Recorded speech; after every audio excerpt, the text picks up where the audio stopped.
नमस्कार, मैं रवीश कुमार। आज 4 अप्रैल 2026 है। कैलेंडर बदल गया है, तारीखें बदल गई हैं, लेकिन क्या आपके सवाल बदले हैं? क्या आपकी बुनियादी चिंताएं बदली हैं? आज की सुर्खियों में चांद की सैर भी है और जमीन की कम भी सच्चाई भी। चलिए खबरों के इस मेले में खोने के बजाय उसे समझने की कोशिश करते हैं। नासा का आर्टेमिस 2 मिशन अब चांद के उस हिस्से की ओर बढ़ रहा है जहां सिर अंधेरा है। विज्ञान चांद पर पहुंच रहा है, यह गर्व की बात है। लेकिन सवाल यह है कि क्या यह विज्ञान आम आदमी की थाली तक पहुंच पाया है? हम अंतरिक्ष में तो घर बनाने की सोच रहे हैं, पर क्या पृथ्वी पर सबके सिर पर छत सुनिश्चित हो पाई है? डेटा कहता है तरक्की हो रही है, पर क्या वह तरक्की समावेशी है? आज 404 डे है। इंटरनेट पर जब कोई पन्ना नहीं मिलता तो 404 लिख कर आता है, लेकिन आजकल कई सच भी इसी तरह गायब कर दिए जाते हैं। क्या डिजिटल इंडिया में जानकारी का अधिकार सुरक्षित है? कहीं ऐसा तो नहीं कि तकनीक का इस्तेमाल सच को दबाने के लिए किया जा रहा है? डिजिटल साक्षरता के इस दौर में हमें यह पूछना होगा कि आखिर गायब होता डेटा किसका है? फीफा ने 48 टीमों के ग्रुप की घोषणा कर दी है। इराक की टीम भी इसमें शामिल है। खेल भावनाओं का सैलाब है, लेकिन इस चमक धमक के पीछे के अर्थशास्त्र को देखिए। क्या खेल अब सिर्फ खेल रह गया है या यह करोड़ों का व्यापार बन चुका है? जब आप टीवी पर मैच देख रहे होंगे तब सोचिएगा कि क्या खेल से गरीबी मिटती है या सिर्फ मनोरंजन होता है? आज होली सैटरडे है, ईस्टर से पहले का वह दिन जो खामोशी का प्रतीक है। आज के शोरगुल वाले दौर में जहां हर कोई चिल्ला रहा है, खामोशी बहुत बड़ी बात है। क्या हम अपने अंदर झांकने की हिम्मत रखते हैं? धर्म के नाम पर शोर मचाने वाली भीड़ क्या आज इस सन्नाटे को महसूस कर पाएगी? यह दिन आत्ममंथन का है, न कि प्रदर्शन का। Hollywood star Robert Downey junior आज 61 वर्ष के हो गए। लोग उन्हें आयरन मैन के रूप में पूजते हैं, पर असली नायक कौन है? क्या वह जो पर्दे पर दुनिया बचाता है, या वह जो धूप में पसीना बहाकर आपके घर तक सब्जी पहुंचाता है? हम रियल लाइफ के नायकों को तो जानते हैं, पर रियल लाइफ के संघर्षों से मुंह मोड़ लेते हैं। आज से नेशनल रोबोटिक्स वीक शुरू हो रहा है। रोबोट अब आपके घरों में घुस रहे हैं। एआई और ऑटोमेशन की बातें हो रही हैं। तकनीक अच्छी है, पर क्या हमने सोचा है कि ये कितनी नौकरियां खा जाएगी? क्या हमारे युवा इन मशीनों से मुकाबला करने के लिए तैयार हैं? विकास की इस दौड़ में कहीं इंसान पीछे न छूट जाए, यह बड़ा सवाल है। संयुक्त राष्ट्र आज माइन अवेयरनेस डे मना रहा है। युद्ध खत्म हो जाते हैं, पर जमीन में दबी बारूदी सुरंगें बरसों तक लोगों की जान लेती रहती हैं। यह उन मासूमों की कहानी है जिनका युद्ध से कोई लेना देना नहीं था। क्या हम एक ऐसी दुनिया बना सकते हैं जहां जमीन अनाज उगाने के लिए हो, न कि बारूद छुपाने के लिए? इस साल अप्रैल में ही फूल पूरी तरह खिल गए हैं। वैज्ञानिक इसे ग्लोबल वार्मिंग का असर बता रहे हैं। यह दिखने में तो सुंदर है, पर यह कुदरत की एक चेतावनी है। मौसम का यह चक्र बदल रहा है, पर क्या हमारी नीतियां बदल रही हैं? क्या हम आने वाली पीढ़ी को सिर्फ कंक्रीट के जंगल देकर जाएंगे? आज इंटरनेशनल पिलो फाइट डे है। लोग सड़कों पर तकियों से ले रहे हैं। हंसी मजाक है, तनाव कम करने का तरीका है। पर क्या एक दिन की तकिया लड़ाई उस मानसिक तनाव को खत्म कर सकती है जो हमारी जीवन शैली का हिस्सा बन चुका है?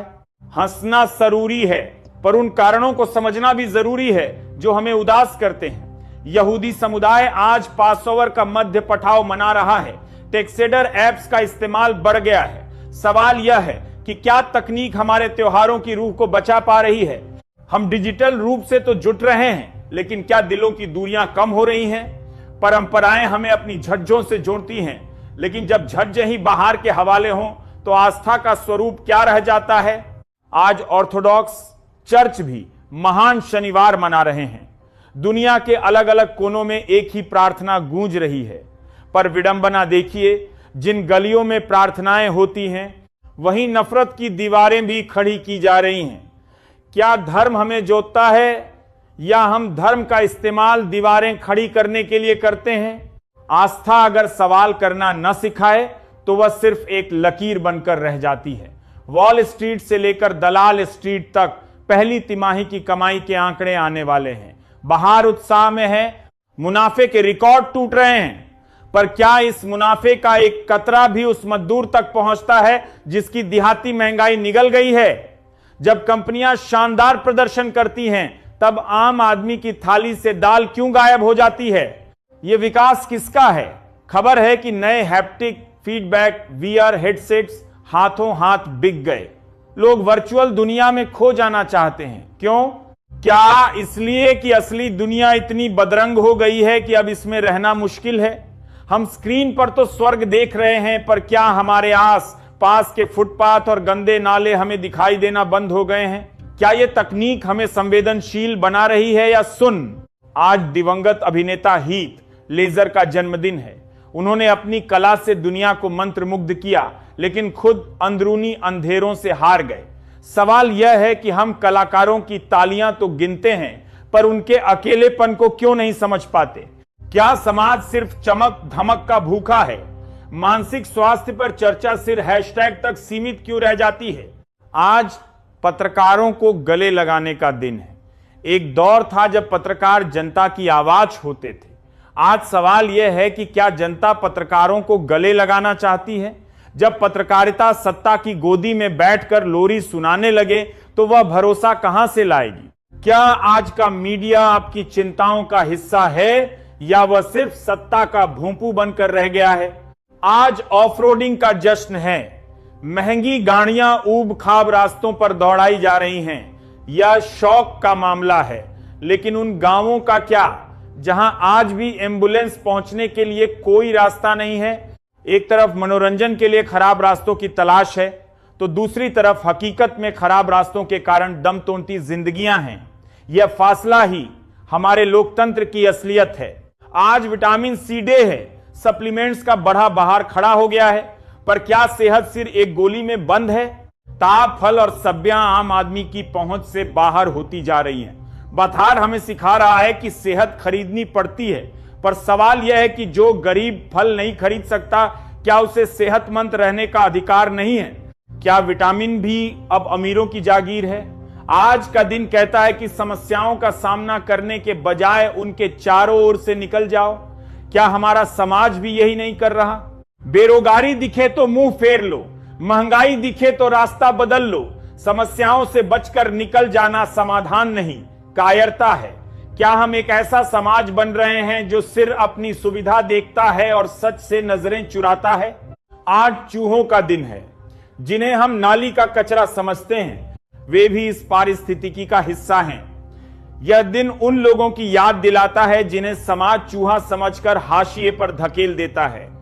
क्या हमने कभी उन सफाई कर्मियों की सुध ली जो गटर में उतरकर हमारे शहर साज करते हैं, जिन्हें हम देखना नहीं चाहते? उन्हीं के दम पर यह चकाचौंध टिकी है।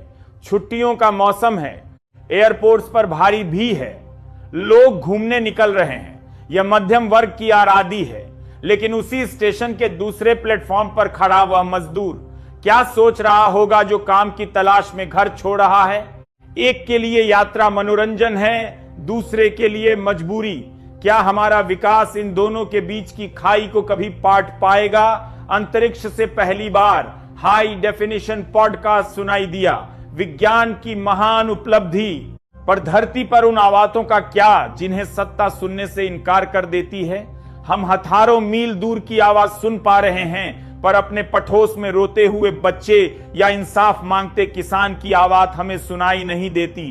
तकनीक कान तो दे रही है, पर संवेदना छीन रही है। आज रात आसमान में एक दुर्लभ धूमकेतु दिखाई देगा। लोग टेलीस्कोप लेकर खड़े हैं। ब्रह्मांड की सुंदरता अद्भुत है, पर क्या हम अपनी धरती की सुंदरता को बचाने के लिए इतने ही गंभीर हैं? हम टूटते तारों से दुआएं मांगते हैं, पर जिस जमीन पर हम खड़े हैं उसे बंजर बना रहे हैं। कुदरत हमें अपनी भव्यता दिखाती है, पर क्या हम उससे कुछ सीखते हैं? फीफा वर्ल्ड कप के टिकटों के लिए मारामारी मची है, लाखों में कीमतें हैं। खेल अब सिर्फ खेल नहीं, रईसों का तमाशा बन गया है। वह बच्चा जो गली में फटी गेंद से खेलता है, क्या वह कभी स्टेडियम में बैठकर मैच देख पाएगा? जब सपनों पर भी कीमत की पर्ची लग जाए तो समझ लेना चाहिए कि बथार ने मानवीय संवेदनाओं को पूरी तरह जीत लिया है। नमस्कार, मैं रवीश कुमार। पश्चिम एशिया से जो खबरें आ रही हैं वे डराने वाली हैं। ईरान और इजराइल के बीच तनाव अब उस मोड़ पर पहुंच गया है जहां से वापसी का रास्ता धुंधला दिखता है।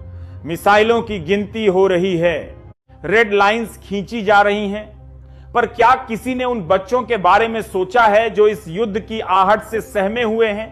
क्या युद्ध सिर्फ दो देशों के बीच होता है?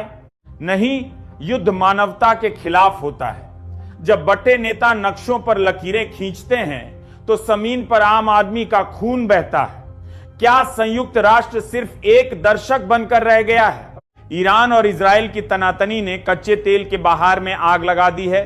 ब्रेंट क्रूड 100 के पार जाने को बेताब है। खबरों में कहा जा रहा है कि सप्लाई चेन बाधित है, लेकिन सीधा सवाल यह है कि जब खाटी में आग लगती है तो उसका धुआं भारत के आम आदमी की रसोई में क्यों घुसता है? तेल महंगा होगा तो सब्जी महंगी होगी, दूध महंगा होगा। क्या हमारी अर्थव्यवस्था इतनी मजबूत है कि वह युद्ध के इस बोझ को उठा सके? तेल की राजनीति में सबसे ज्यादा कीमत वह चुकाता है जिसके पास खुद की गाड़ी तक नहीं है। अमेरिका ने आज बयान जारी कर संयम बरतने की सलाह दी है। व्हाइट हाउस से शांति की अपील की जा रही है, लेकिन उसी रास्ते से घातक हथियार भी सप्लाई हो रहे हैं। यह कैसा विरोधाभास है?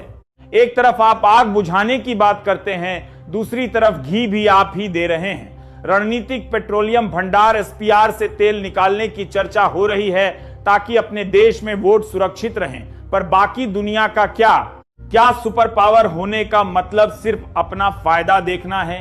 जब वैश्विक व्यवस्था लड़खड़ाती है तो सबसे पहले सच और साख की बलि दी जाती है।